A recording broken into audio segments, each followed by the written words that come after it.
Line சாக்லேட்ஸ்ல பாதாம், dates, chocolate மூணும் இருக்கு. ருசிக்கு சாக்லேட், அயன் சத்துக்கு டேட்ஸ், புரோட்டீனுக்கு பாதாம். தாத்தா ரொம்ப டெலிஷியஸா இருக்கு. Lion choco dates.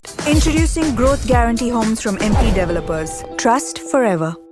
கோவை மாவட்ட மக்கள் நலன் சார்ந்த பிரச்சினைகள் குறித்து இந்திய கம்யூனிஸ்ட் கட்சி சார்பில் கலெக்டரிடம் மனு அளிக்க பெருந்திரள் ஆர்ப்பாட்டம் நடந்தது. கோவை மாவட்டத்தின் குடிநீர் ஆதாரமாக இருக்கிற சிறுவாணி மற்றும் பில்லூர் அணைகளில் தூர்வாரி குடிநீர் ஆதாரத்தை உறுதிப்படுத்த வேண்டும்.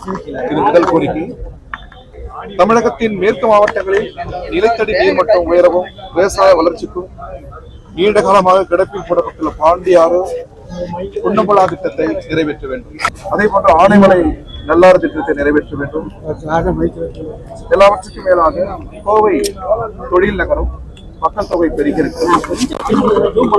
இந்தியாவுடைய தொழில் வளர்ச்சி பெரும்பாலும் கோவை நகரத்தில் மெட்ரோ ரயில் திட்டம் கிடப்பில் போடப்பட்டிருக்கிறது.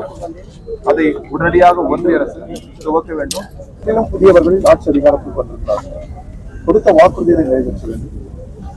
குறிப்பாக மதச்சார்பின்மை உழைக்கிற மக்கள், ஏழைகள், எளியவர்கள், ஒடுக்கப்பட்ட மக்கள், ஏழை, இவர்களுக்கு அருகிலிருந்து அவர் ஆட்சி செய்ய வேண்டும்.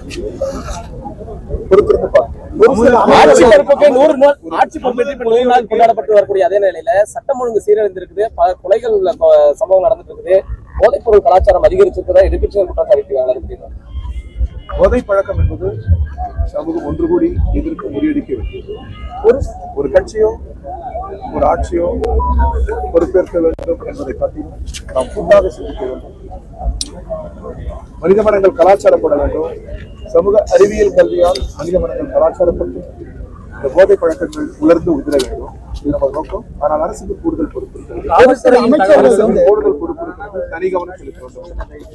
ஒரு சில அமைச்சர்கள் கமிஷன் வாங்குறத அண்ணாமலை அவராக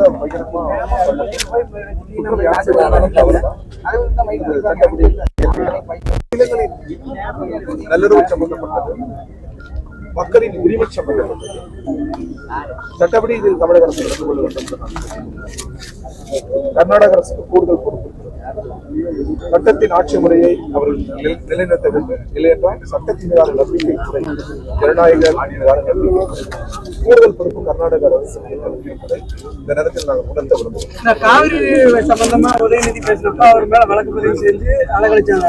அதே சமயம் பாஜக மாநில தலைவர் நயினார் வந்து ரொம்ப கொச்சையா பேசியும் தமிழக அரசு எந்த ஒரு நடவடிக்கை எடுக்கல. பாஜக பார்த்து தமிழக அரசு பயந்துக்குதான். சகோதரர் நயனா நாகேந்திரன் பேசிய பேச்சு ஏற்புடையது.